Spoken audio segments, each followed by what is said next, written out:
Hello friends, welcome to my cooking ডায়েরিতে আপনাদের সকলকে স্বাগত জানাচ্ছি।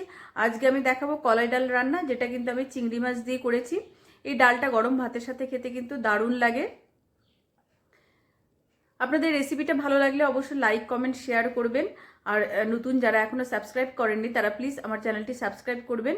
তো চলুন দেখে নিই রান্নাটা।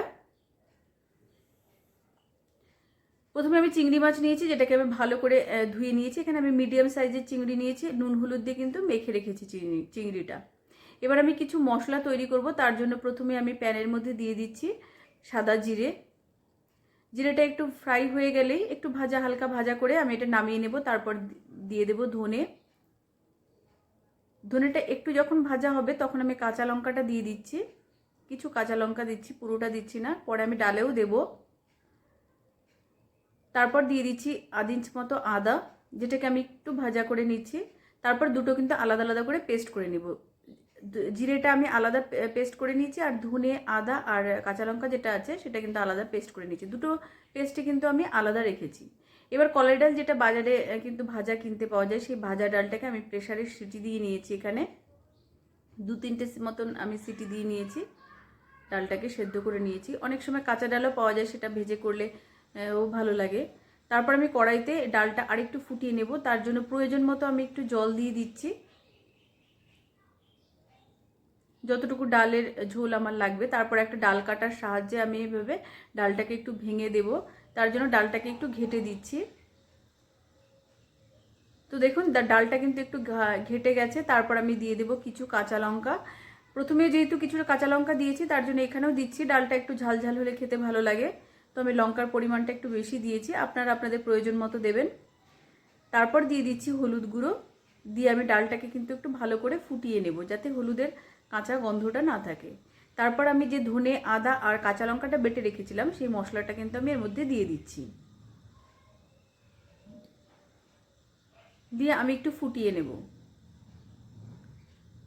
আর লবণ আমি ডাল সেদ্ধ করার সময় দিয়ে দিয়েছিলাম, যার জন্য এখন আমি কোনো লবণ দিচ্ছি না।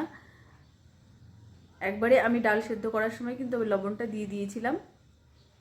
তারপর ডালটা সেদ্ধ হয়ে গেলে আমি আলাদা পাত্রে নামিয়ে রাখবো। তারপর আলাদা কড়াই বসিয়ে দিচ্ছি। এবার আমি ডালটাকে ফোড়ন দেব। ডাল ফোড়নের জন্য দিয়ে দিচ্ছি এখানে সর্ষের তেল। তারপর দুটো তেজপাতা দিয়ে দিচ্ছি জিরে আর একটু রাঁধুনি ফোড়ন।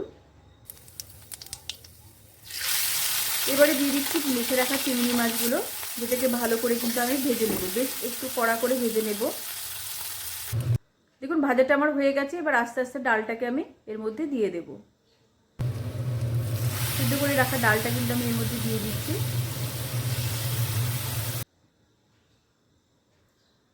ডালটাকে একটু ফুটতে দেব। ডালটা যখন প্রায় হয়ে আসবে, ঠিক নামাবার আগে আমি জিরে ভাজা যেটা বেটে রেখেছিলাম, সেই ভাজা জিরে বাটাটা কিন্তু আমি দিয়ে দিচ্ছি এর মধ্যে। এটা কিন্তু ঠিক নামাবার আগেই দেবেন, তাতে করে সেন্ট টেস্ট দুটোই থাকবে।